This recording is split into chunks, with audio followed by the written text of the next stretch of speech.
ಈ ಒಂದು ಸಮಯಕ್ಕೋಸ್ಕರ ಕೋಟ್ಯಾಂತರ ರಾಮ ಭಕ್ತರು ಕಾಯ್ಕೊಂಡು ಕೂತ್ಕೊಂಡಿದ್ರು. ಕೊನೆಗೂ ಆ ಒಂದು ಸಮಯ ಬಂದೇ ಬಿಟ್ಟಿದೆ. ಇದೇ ತಿಂಗಳು ಅಂದ್ರೆ ಜನವರಿ 22ನೇ ತಾರೀಕು ರಾಮನ ಪ್ರಾಣ ಪ್ರತಿಷ್ಠಾಪನೆ ಅಯೋಧ್ಯೆಯಲ್ಲಿ ನಡೀತಿದೆ. ಈ ಒಂದು ಪ್ರಾಣ ಪ್ರತಿಷ್ಠಾಪನೆನ ನೋಡ್ಬೇಕು ಅಂತ ಹೇಳಿ ಕೋಟ್ಯಾಂತರ ರಾಮ ಭಕ್ತರು ಅಯೋಧ್ಯೆಗೆ ಬರ್ತಾರೆ.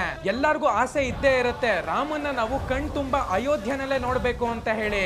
22ನೇ ತಾರೀಕು ಅಯೋಧ್ಯೆನಲ್ಲಿ ಕೋಟ್ಯಾಂತರ ಜನ ಬಂದು ಸೇರ್ತಾರೆ.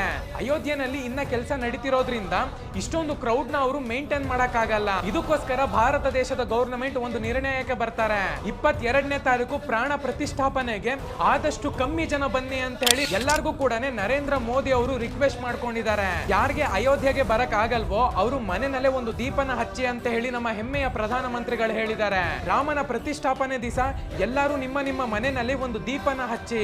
ಅವತ್ತಿನ ದಿವಸ ನಿಮ್ಮ ಮನೆಯಲ್ಲಿ ದೀಪಾವಳಿ ಆಚರಿಸ್ತಿರೋ ಇಲ್ವೋ ನಮ್ಗೆ ಕಮೆಂಟ್ಸ್ ಅಲ್ಲಿ ತಿಳಿಸಿ. ಕಮೆಂಟ್ಸ್ ನಲ್ಲಿ ಜೈ